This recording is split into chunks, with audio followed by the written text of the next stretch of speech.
My name is Daniel Sword, and I have the pleasure to sit here with Gustav Malja. Welcome to a talk about passion and motivation and inspiration. Thanks a lot. In the motorsport business. We've been out on the track today, and we've done like 80-90 kilometers, and you almost smashed into a bird. I did, almost. Very close. You live on the edge. Yeah.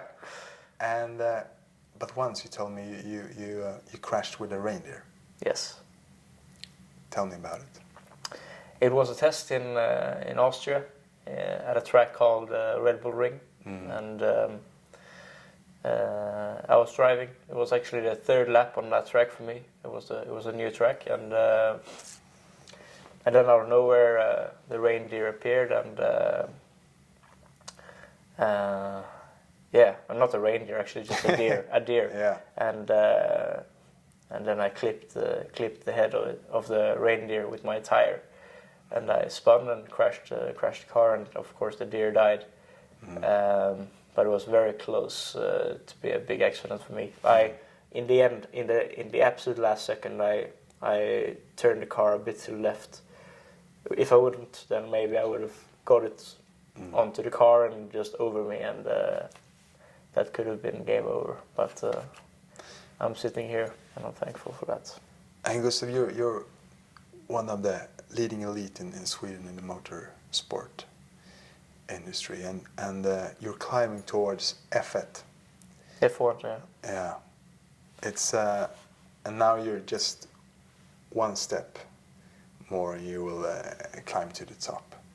But there's only 22 drivers there, so you have to push someone out, or they have to crash and die, or not crash and die. Hopefully, those things normally don't happen anymore. Nah. Which we had Ronnie Pettersson here, the Swedish legend, the best Swedish race driver, and he died on the track. And I saw this Senna movie, and he died on the track. In the past it was quite normal. But as the years have gone by, the fewer they have been, and that's of course a big blessing. And I heard that Enzo Ferrari, he saw his test drivers as test pilots in the fly industry, and it was normal to crash and burn. Yeah, and that's stopped now, which is very important, of course, because we cannot have a sport which is fundamentally very, very risky like that. Of course, there needs to be an element of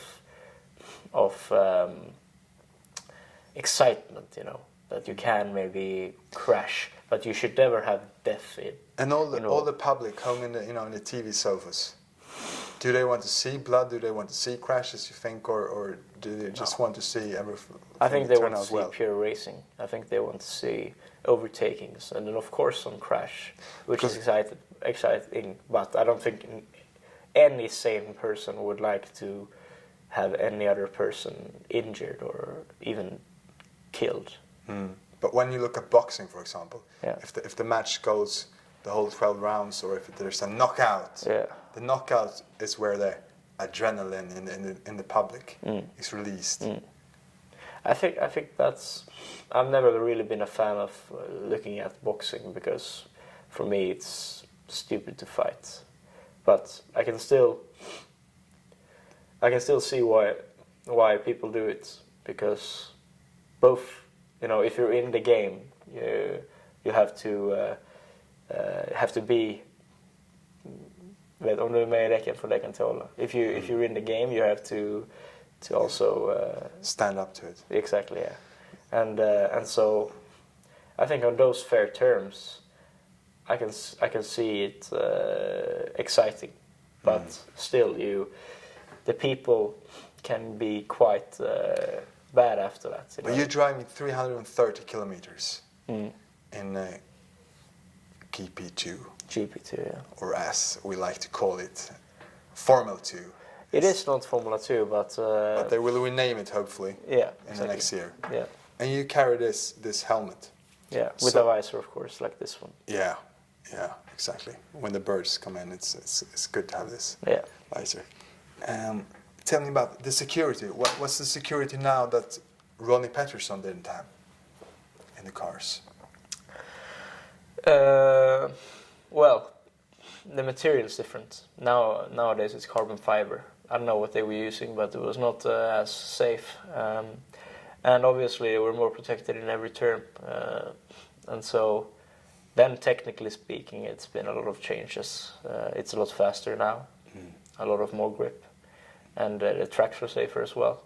So everything has gone to a more safer environment, and also just safety in general. It's a lot more. So at the same time as the speed has increased. Yes. It's and soon you're off to Monaco.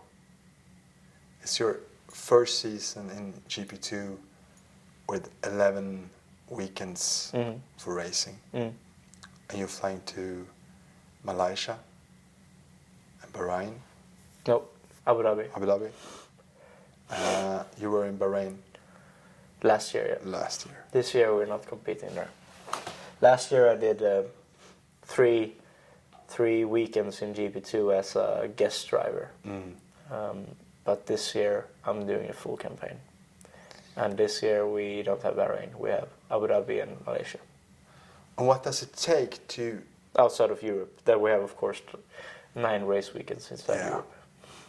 And what does it take to take that climb, take to that level? There's a lot of different factors which you need. You need the skill, of course, to drive. So in that way you need different skills, of course. You need to be fast. You need to be able to fight on track. You need to be a strong driver in a lot of different aspects, like with the team, and in starting in one way as well, and just you have to be a strong driver as a unit, and if you look at a big picture, you need to be there physically, mentally, technically. You need to have good technical knowledge of the car, and so that those are the main aspects of a driver that you need to, and especially technically, how to drive the car. And then, of course, you need, nowadays in F1, economics is a big part of it, and you need financing to go into Formula 1. You need someone who believes in you and who sees your talent, so you can have a spot, because mostly everyone in Formula 1 have some backing to be able to drive. So that's also a part of it. And you started out as a 4-year-old. You were given a car by your dad. I would say I was 7 when I started karting training. But you cheated there between 4 and 7. When I was 4, I got one, but I never... It was too big, I was too young, and you're not allowed to drive that kart when I was 4. So I had to wait a bit. And when I actually started, it was actually some years after that, when I started to compete. I didn't compete straight away. I trained quite a lot of years before I started completely. And I started when I was 9 years old. Then I started to compete. And when I was 10, I did my first full season in karting. And as 13-year-old, you won the Swedish Championship. Yep. Actually, at this track as well. At this track as well. That's why you knew every corner of the track. They've changed a bit, but I still know most of the track. And then you started to compete in Europe. You became the 15th best kart driver in Europe that year. Yep, my first year. Tell me about your journey after that. Well, I did 1 year again after that in karting, and my last race, my karting career, was in Monaco, and I was 5th in that race. And then after that, the year after, I started driving Formula cars. And it went well, especially the second year when I had 1 year of experience in Formula cars. I fight it for the What's championship. the magic with Formula cars? I would say it's the mixture of the adrenaline and also the fighting. Really, I love the fighting. Is it like bullfighting? Is it a more kind of No, it's more bullfighting? man to man, like with your Like gladiators, yeah, a little bit Colosseum. like that. You have your weapon against another man, and it's pure competition. It's a competition of different things, and the one who's best will stand first, and you know, that's the goal, you know, to be the absolute best with a car. That's the whole magic about it. If you can drive with the car as one and win, that's the big thing. And then your journey continued. You started out in Germany and competed, and then you went all over Europe the year after.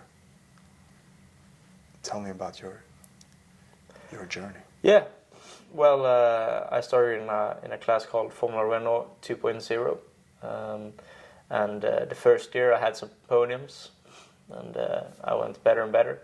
Second year I was fighting for the championship in one class, and I did 2 different championships, and one of them I was not really in the fight for the championship. You need a third year normally for being there, because it's so ultra competitive. And in the other championship I was fighting big time for the title, to be champion. But I had so much unluck that year. I was crashed out a lot of times, maybe 5 or 6 times. I had no points or virtually no points, and that costed me a lot to be able to fight for the title. And so I was 5th. So 2nd in my first step, and then 5th in my second step, you can say, in that step I did. So yeah, and fight it for the championship both times. And after that I moved up to a very big class called Formula Renault 3.5. So you went from 220 horsepower to 530, yeah. 530. Yeah. And that's a huge step. Yeah, it's a very big step. But the transition went very well. I did very good testing in the end of that year when I was 5th in a championship. And I had a confidence very early in the car, I felt. Then I did 1 year. Do you become one with the car? Is it like a glove? Yeah. When you're fencing? Yeah, but in a way, definitely get better and better, but for sure. It felt very good right away. And so I competed in that for 1 year, last year, and I finished 9th in my first year, which is quite okay. It's a good, definitely a good result. It's about 30 people competing. Yeah, it was maybe 25 regulars, you would say, 30 in total probably. So yeah, it was a good first year, being top 10, and did 2 podiums as well. I was top rookie 2 times as well, the best rookie, the best one of the newcomers. There was a lot of drivers who had already experience in GP2, even in the class I'm driving now, and also in 3.5. So in that sense, it was very competitive last year as well.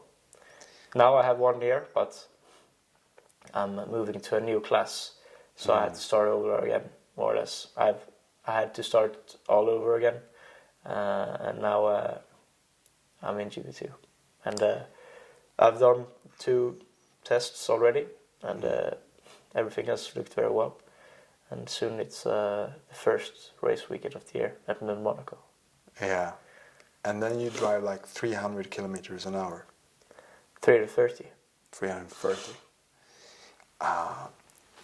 How is it to fly like that? Life travels fast. Life goes by. Yeah, it's nice. I mean, you get used to it, of course. As you hear, I've progressed quite well in the racing and also in the karting. I mean, when I was starting and when I was 9 and on this track, it went in the speed of maybe 85 k's. Even that before I was in 60 k's. Then I went up to 110 for just a few races. Then 125, 135 somewhere. Can't remember the speeds anymore. And after that I went up to 230, 250, 300, and now 330. And so, of course, you go step by step. That's how you have to do it. You have to do it step by step. You should not get carried away if you're doing karting and then go directly to 300. That doesn't work. You need to step it up, and then like you don't get so building surprised. muscles. Exactly, yeah. So we'll end with a It's like if you walk in the stairs. If you take, this 60, 80, 110, 125. And then of course when you go to Formula cars it gets a lot more, 230. But if I would go from 230 to 300, the jump would be very big, and so you would need, you don't reach the step, and so you need one between, and then you can take that step. And for young people listening to them, what's your best advices can you give them in order to step into this world and win? I would say the first step is it's not easy to even participate in this. So to be able to compete, you need to ask your parents or someone else who supports you to start really. From there, and you can of course build some relationships with persons that can also help you if it's a team boss or whatever. But you need to start. That's the first thing, of course. In my childhood, my father was there supporting very directly. I got the support very early, and he made it possible for me to be in the situation that I am today. And then, of course, you need a lot of help. Not only from your father, my father helped me in the start, but then of course you need sponsors to be able to progress, and I'm very thankful for them. Without them I would never be here at all. It's 100% up to. You have a huge team. You're driving for a PAX. Yeah. And tell me about your organization there. It's a lot of people involved. Yeah, there's always the owner of the team, the owner, and then there's a team principal. After that, you have the engineers and mechanics and me as a driver, and we're all a unit, who works together in different ways. But you always have a team owner who owns the team, and then who chooses a team principal to lead the team, and then the team principal chooses which persons lead the team, and then we are all together. And then you have a manager. Yep. Who won Le Mans. Yeah, in one class, yes. He did not win the first class, just to be just so that we are clear. But he won a lot of different championships, BTCC, STCC. He won Macau Grand Prix. He's a very good driver, and he's Rickard Riddell, and he's my manager. And what does he help you with? A lot of different things. He's doing the managerial questions, of course, with all the teams. He is also helping me actually in terms of the driving. He has a lot of experience, and we can talk a lot about that. How to, whatever. He's been in that situation as well. If it's about braking or if it's about steering, throttle, if it's about cars in general, if it's about traveling, whatever. He is a person with different roles, you can say, and but his position is manager, and also sort of he's a driver coach as well in one way, as I said, like he helps me. And to win on the track for young people, what do they need? You know, what skills or what you're born with? What do they need to? You told me before you need killer instinct. Yeah. I mean, of course, there are some relaxed drivers as well, but I would say you need the speed. Of course, everyone needs the speed to be able to be up there, and then you also need the speed contain. What parts do they contain of? Just driving fast on a track. Really, I cannot say. I mean, it's about braking late, going into the corner fast, and go out on power early. I mean, you cannot do it so many different ways.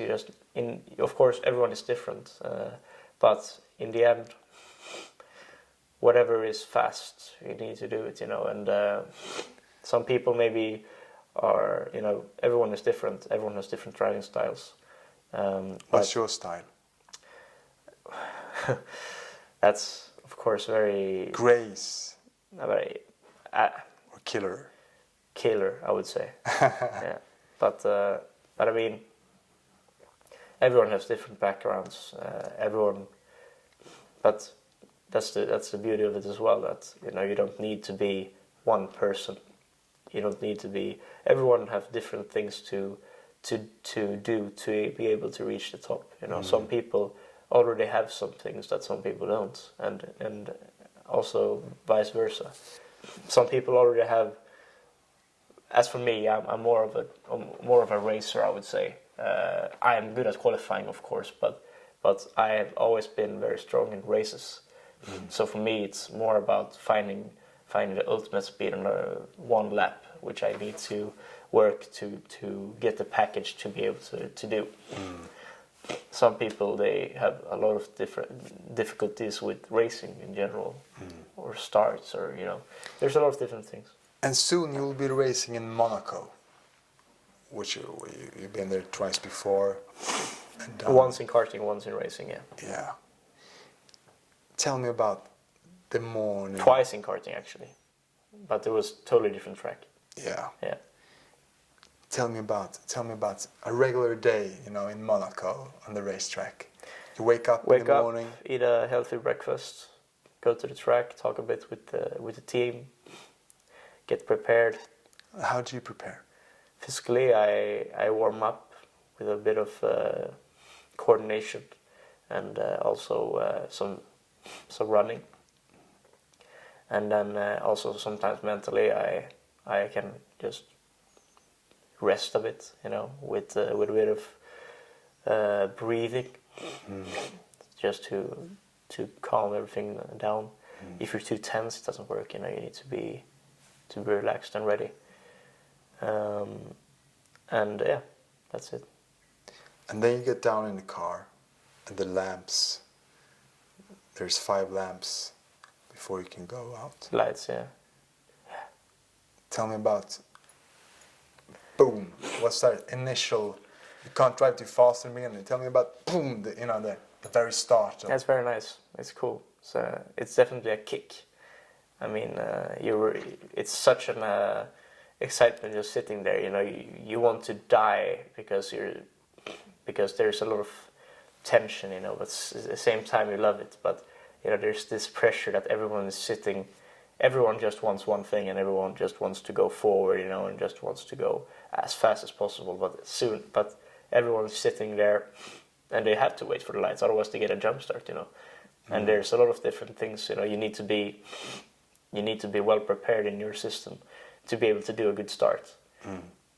And as more prepared you are for the start and as for everything, the more relaxed you feel. And so when you sit there and you have had some good starts, had some good practice, you're sitting there quite relaxed. But if you've had some starts which you maybe have stalled or whatever, you know, if you had a bad start, then of course you're quite nervous. You're always nervous, but the more prepared you are, the less nervous you will be. And you showed me before when you were passing 2 cars. What's the magic with that? How do you do that? take the lead? Placement, really. You need to be well placed. You need to be close to the car before the corner, and then normally you have to brake yourself through. Like you have to brake later than the person in front of you, and then go on the inside normally. But you can also do it on the outside. It's, as you hear, it's a very flexible sport. You can do it in many different ways, but in the end, we'll see who's the strongest in the end. That's how it is. And then when you go into the pit stop, and you have your whole crew working with the car, you know, under extreme pressure, how's that? Yeah, it's cool. It's a lot of pressure there as well. You know, you can gain a lot of seconds if you do a good pit stop. You can gain seconds against someone else you're competing with, and seconds is very much in a race because 1 second can be, you know, if you're just 1/10 quicker than one, it's 10 laps, and if you're 1/10 quicker every lap, it's a lot easier to gain 1 second in the pit stop. You know, if you do a mistake, if the other guy is doing a mistake, you will lose seconds, and that's very much, and so it needs to be very well done, the pit stop. And then it all ends with champagne. Yes. Thank you for showing your world, you know, to me, and the best of luck for the coming year and 11 weekends of tournaments. Thank you. Great.